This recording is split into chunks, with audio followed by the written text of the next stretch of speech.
last year. First of all, I would like to thank CSR Summit and the organizers having us here as an Aster representative. I'm not going to take much of time. Everybody knows theoretically what is disaster, why it happens, is it man-made, is it a natural disaster?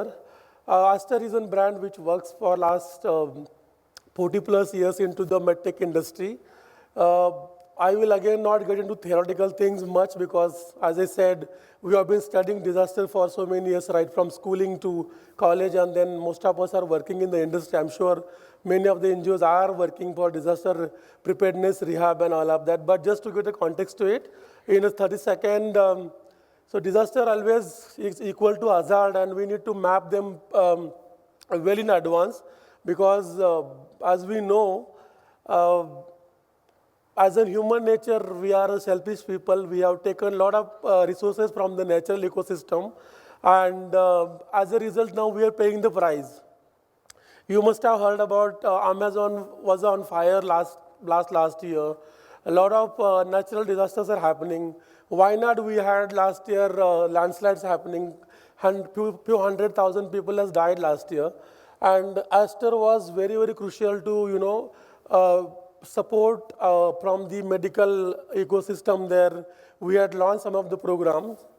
So when we talk about disaster, we talk about the hazard, the vulnerability, the capacity where we can respond to that in terms of preparedness and the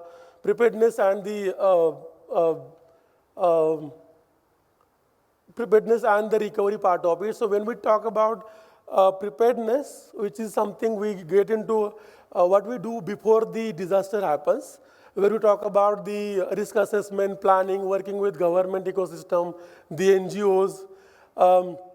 It is pretty much pre-activities, etc. Whereas on the contrary, post-disaster, we speak more on recovery and response, which is immediate and short-term and long-term, where we talk about, in short-term, of course, we talk about immediate impact, which is supposed to be removed debris, or it could be first aid or food distribution or getting schools back to the normal, helping people to get homes, etc. And then long term is we talk about livelihood and rehabilitation of the affected people. I'm not going to get into technical things because this is it's all in the textbook, but this is just for the reference here. So there has a paradigm shift in terms of the approach which we adopted for disaster management from global to local. What I want to focus more on is rehab and rehabilitation, and which has a prevention, preparedness, response, and recovery. I think those are the crucial things when we talk about disaster, be it pre or the post. Now, so there is an ecosystem of government. And I would like to thank on behalf of this ecosystem. I was looking for some topics to talk on international philanthropy, decoding finance, decoding grant making, outcome-based finance, strategic CSR investment for impact, driving social impact ESG. But they said you are the last of the Sahara and talk about disaster. So bad on that part here. So we'll be talking it here on disaster. So yeah, so thanks to all of you who are working. I'm sure most of you works on the disaster side. A couple of them I know that are a part of CSR here, and you guys are doing fantastic things, working together to right from central ministry to PM's office to state to district to panchayat, and then vis-a-vis working on from the ecosystem part, which is CSR, social entrepreneurs, and the government side of it.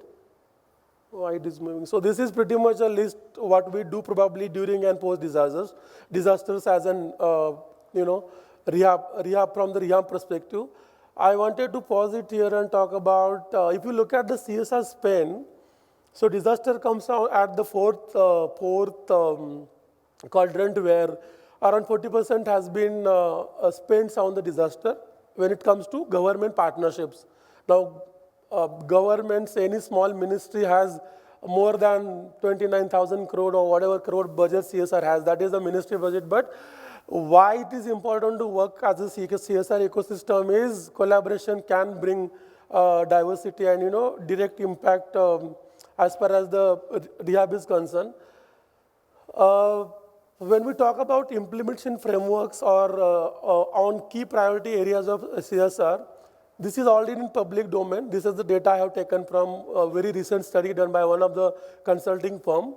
Whereas when we talk about collaborative approach, disaster again goes, as far as the spend is concerned, only 0.8%. On the contrary, last couple of years, since CSR has started in India, which is 2014, we have more than 2,000 ghost villages in India. Prior last 6 years, it was 1,000. Now it has doubled the villages. What I mean by ghost is we do not know where are these villages, what is the ecosystem. Complete villages has been vanished and there is nothing happening on those sides. Government is trying, but a long way to go. Now coming to ease of government partnerships, where disaster again goes about 4% as far as thematic spends are concerned.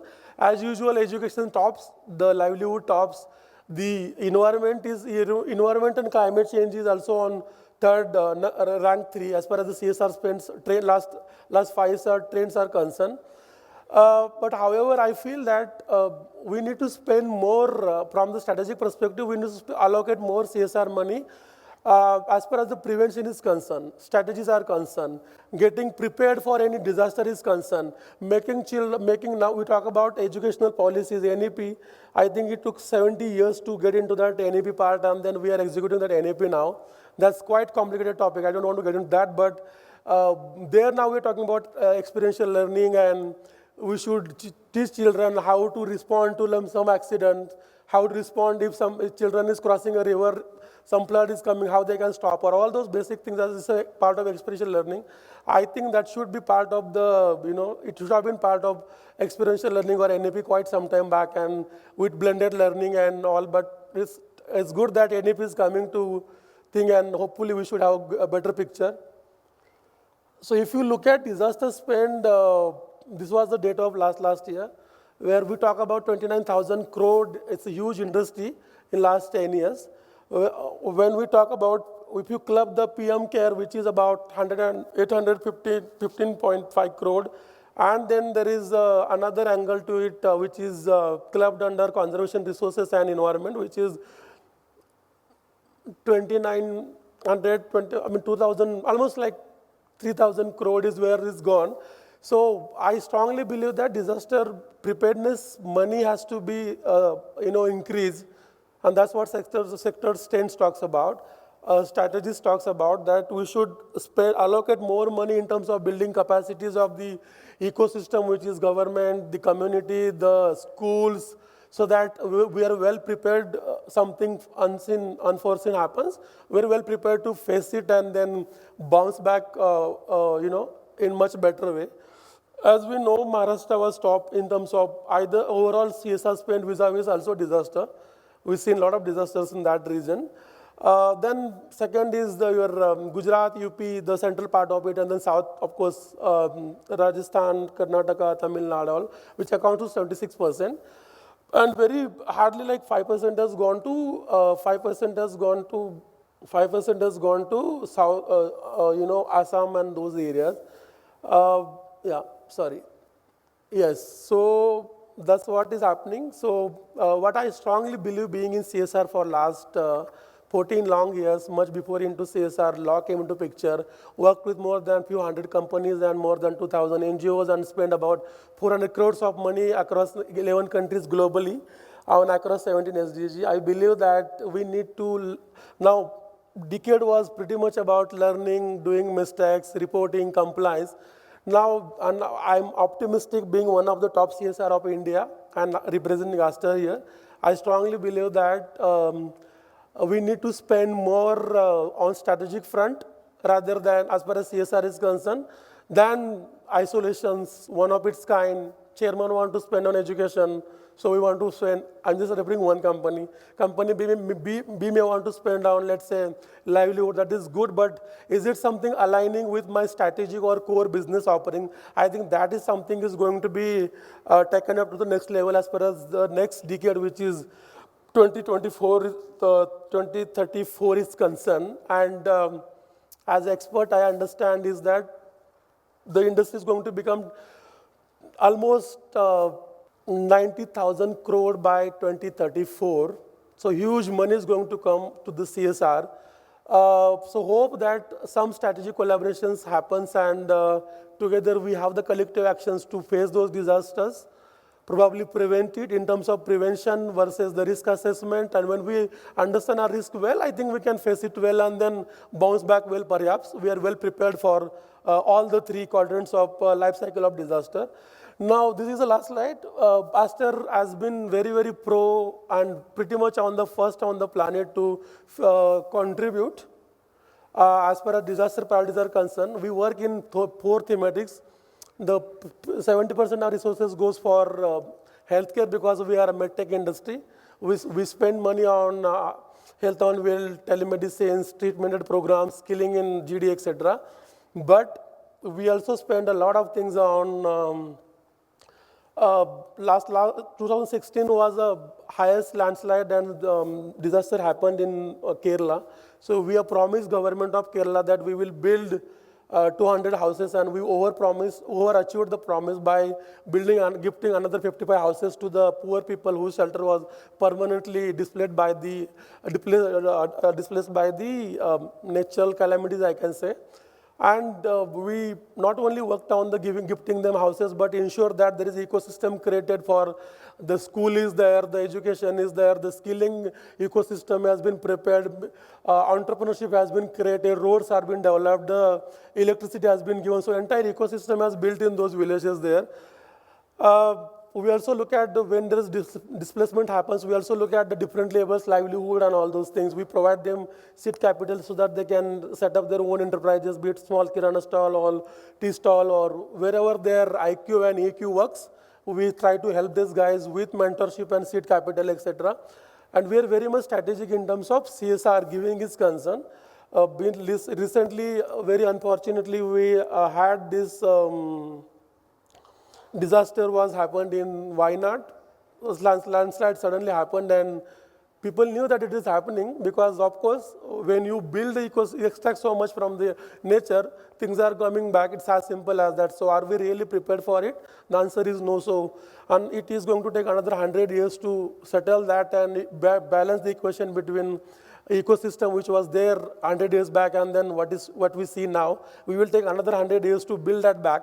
And that's where we will have a big green economy and all of that. So I hope we could work together. I always strongly believe in power of strategic collaborations for last 17 years, and I have always done those innovative programs and build scalable models where we can look at collaborative actions to achieve SDG by 2030, and then there is a roadmap for Vikasit Bharat. Thank you so much for calling, and I will be happy to talk to people here. We will be going very big way in support. With its consent, we will say that we have RB group of hospitals here and we are going to work in a couple of good NGOs here. We have a very different model of funding, so blended finance as far as CSR is concerned, where we talk about sustainability part of it. So happy to speak to some of the NGOs. That is precisely the reason why I was here all the way from Delhi. So thank you so much, organizers, for the opportunity. I hope to add value wherever where is one count is good to make the 10x impact. Thank you so much.